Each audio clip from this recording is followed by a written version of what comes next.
Brad Williams, Excel Prime. Count number of non-blank cells in a range. Here we have a range. Our objective here is to count number of non-blank cells in a range.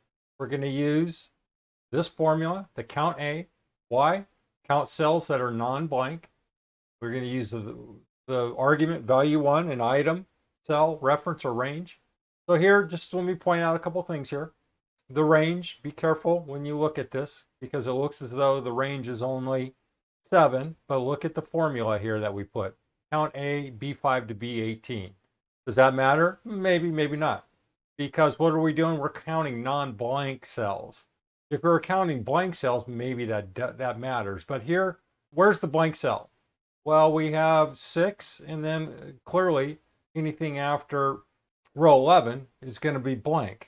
Are we counting blank cells? No, we're counting non-blank cells. Using count A, very simple. 1, 2, 3, 4, 5, 6. And the answer is 6. Brad Williams, Excel Prime. Thanks for watching.